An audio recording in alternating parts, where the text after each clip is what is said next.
everyone, it's Emma, and I just wanted to show you guys what I've been doing for One Book July. I have never really taken part in One Book July before because I've only ever had one book, but recently my planning styles have changed and I've been kind of all sorts of spread out recently, and so I decided to give One Book July a try and see how it goes, and so far it's been going pretty well, but I'll show you what I had beforehand and then what I'm working on now. So before One Book July, I had my Carpe Diem A5 binder and I absolutely love it. It's so gorgeous. I was using the daily inserts and they were working really well for me. I was using up my stickers and supplies, which is a big deal because I tend to hoard things a lot. But I was really enjoying this and I loved having enough space to write all my things and my to-do lists and whatnot. But I was really missing having a monthly and a weekly view as well. I didn't realize I was missing the weekly view until later on, but I definitely knew not being able to see the month all at once was really difficult. So I tried making my own monthly layout and it worked okay, but this was back when I was making my own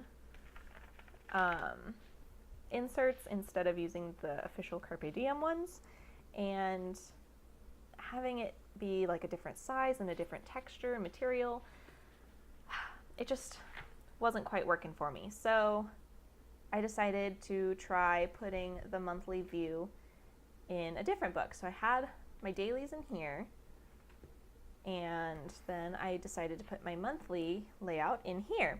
So I found this on clearance at Joann's, and it's really pretty foiled, and it's really big and nice and floppy, and has lots of pages that are already numbered, and it's got the dot grid. The paper's not the best quality, so I didn't end up using it all that much. But I started with June, and it turned out really cute, and I had a lot of fun setting it up, but I just didn't really use it. I definitely didn't keep up with Habit Tracker. I definitely didn't keep up with the Mood Tracker. I just didn't really like how the markers looked on the paper. It just wasn't really working for me. So I set up July anyway, but I realized, as much fun as it was to set this up and as pretty as it turned out, I knew that I wasn't going to use it, and that's okay. I set it up anyway, and I went ahead and tested out weekly layout and all that, and it turned out really pretty, and I really like how it looks. I don't know, the paper quality in here, I can't use my fountain pen on it, and I'm kind of obsessed with my fountain pen. I don't know, not being able to use my fountain pen was really a bummer, and so I decided not to use this anymore, but I put my monthly in there in hopes of actually using it. And then in here, this is my homemade traveler's notebook. It's watercolor and washi tape and elastic that I got from Michaels, and I love this thing. I made it back in October, and even though I wasn't using it as a planner then, I've still been using it pretty consistently ever since. And this is what I'm actually using as my One Book July. I have a Janelli Fish Traveler's Notebook in the mail. Hopefully it will be here sometime soon. I'm not sure when it's supposed to come in, but I'll definitely let you guys know when that happens. But before I ordered a real traveler's notebook, like a leather one, I wanted to make my own just to see if it was a system I was actually going to use. So considering I've been using this since October, I'd say it's working pretty well for me. At the time though, I was using this for my monthly, this for my daily, and then I was using this for my bullet journal collection sort of thing. So I have planning notes and packing notes for trips. I've got Happy Mail and orders and purchases, more packing, and what we did each day. So this was our trip to Harry Potter World in May. So I have my packing list, and then things that we needed to do at the parks, and then all of the things that we did each of the days that we were there. So that was really cool. So books that I want in my library, Gratitude for March, I believe it was, Traveler's Notebook comparisons, wish list. You get the point. It's all just basic collections and whatnot. And so that's what I keep in this notebook. And that was what I was using with these guys. So I had my collections in here and lists that didn't necessarily pertain to a specific date, like no to-do lists or anything like that. So I had my collections, I had my monthlies, and then I had my dailies. And it was just a mess. I just couldn't keep up with it, and I decided that I would try cutting back and trying to fit everything just in this notebook. Because I knew that I was going to be ordering a Giannelli Fish notebook. I ordered it at the end of May, I think. So I knew that I was going to get a Giannelli Fish Traveler's Notebook anyway, and I knew that as soon as it came in, I would want to be in it completely, and I wanted to focus solely on that. So I figured before I get it, I might as well try out what it's like to just be in the Traveler's Notebook. So I decided to not use these guys anymore. I don't know if I'll ever actually use this one again. As pretty as it is, I might just use it to like play around with layouts and stuff, but I love the binder, so I know I'll have it for something in the future, but for right now, I'm focusing on the Traveler's Notebook setup. So at the very beginning, I've got a pouch that I got at Michaels, because Michaels has their new like Traveler's Notebook section, and it's a zipper pouch on one side and then a business card holder on the other side. And I wanted my pens in the front, so I flipped it the other way. And I've got my fountain pen in here. This is the Pilot Metropolitan Fine Point. It's the Retro Pop Turquoise. I love this thing. I use it for pretty much everything. I like other pens too, and I like using color for certain things, and there's other pens that I really enjoy, but this is just, oh, I love it. I love it. And I've actually, I've been considering like buying other fountain pens too, but I don't know. This and Lexington Gray ink, it's just the perfect combination for me, and I don't see myself changing it anytime soon. I'm sure I might change it at some point, but this is definitely my favorite. So keeping that for a while, at least. It was a Christmas gift and the best thing ever. So in the pouch, I just keep my pen and a pencil and just scraps and washi tape and stuff like that. This notebook here actually is for planning for the drama club that I teach. So I keep track of cast lists and shows that we want to do and schedules and props lists and things like that. So that all goes in there. That's the back side of that one folder. This is the little cover that I made for the watercolor inserts. So I use marker paper for all of my inserts. It's really smooth, and it's got like a kind of like a film or a coating on it. I like to think that it's similar to Tomoe River. I've never actually seen or felt Tomoe River in person, but from the descriptions, I feel like it's similar. It's thin paper, it's got some sort of coating or film on it, and it takes watercolor and ink really, really well. So like you can kind of see the shadowing through here, but once you paint on both sides, you can't see it at all. It's awesome. So this is what I'm using for my planner. I've got my monthly layout and my to-dos on this side.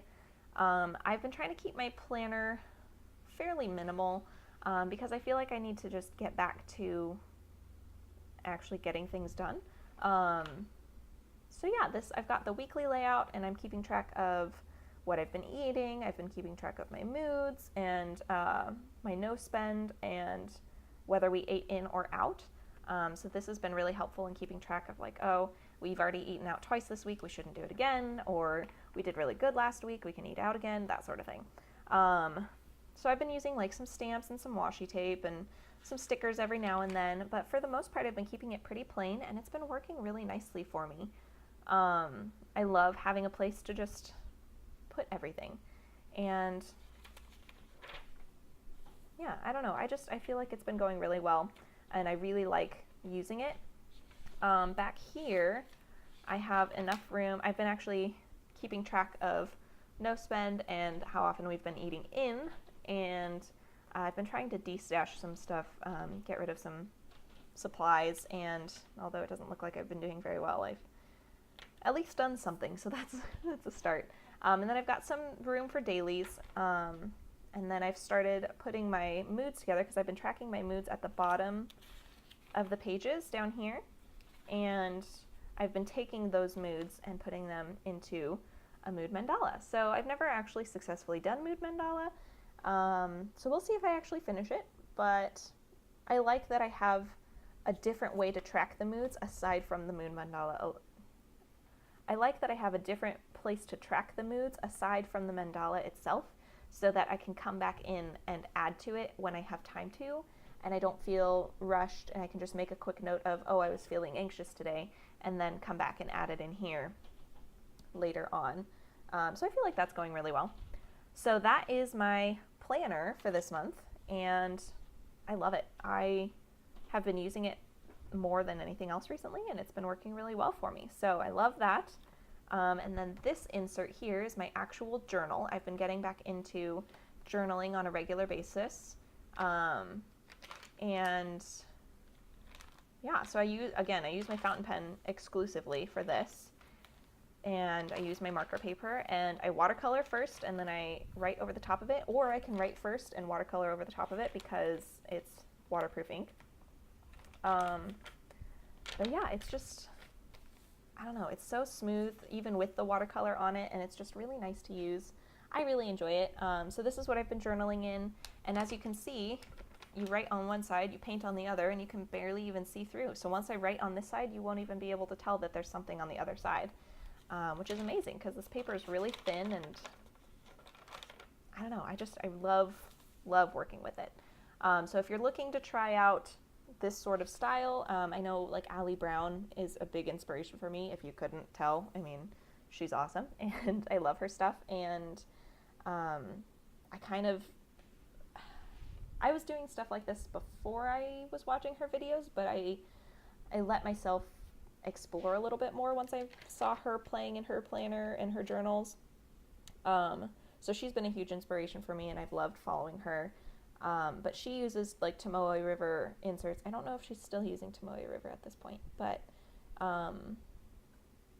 she talks about the paper quality, and I found that marker paper works pretty similarly, and I feel like it's just a less expensive way for me to get the same effect. I don't know if you've seen her most recent video, but she talks about how she plops watercolor, and you have to have a paper that can sustain that, and this is really good for that. So if you've been wanting to try it out and can't really afford Tomoe River or want something that's a little more accessible, Michaels is definitely the way to go. It's a 9x12 paper pad. It's got 100 sheets, and it's only $15.99 or $15, $14.99. I don't know, something like that. So yeah, keep an eye out for that. It's really nice. I've been really enjoying it, and I hope that that information helps somebody out there. So I've got my journal insert there, and then I've got that collections insert in here, and then behind that I've got just kind of a test insert, kind of like an art journal style. I've been testing out different, like this is the distress inks instead of watercolors. I've been trying out stenciling just to see different techniques and explore and experiment. And then back here I've got just an extra book for notes and stuff. It's just a lined notebook, but the paper's smooth enough that I can use my fountain pen and not get frustrated with it feathering and all that. So this is my traveler's notebook and what I've been using for One Book July. So it's been working really well for me. I really love just carrying this around instead of 3 books. And I was getting really frustrated with like just bringing this and then realizing that I had my to-do list or my shopping list in here. So now that I have it all in one place, it's really nice, and I just have a better like peace of mind knowing that I've got everything with me, you know. So that is what's been working for me. I hope you guys enjoyed taking a look with me, and I'll definitely show you when I do get my Janelli Fish Traveler's Notebook, because I'm super excited about that. You'll definitely be hearing all about that. I'll definitely do an unboxing. So yeah, thanks for coming with me, and if you have any questions or want to see something more in depth, just let me know. And I'd love to see your One Book July adventure as well. So feel free to let me know if you guys have videos on that, and I'll go take a look. So I hope that you guys liked it, and I will see you guys next time. Bye.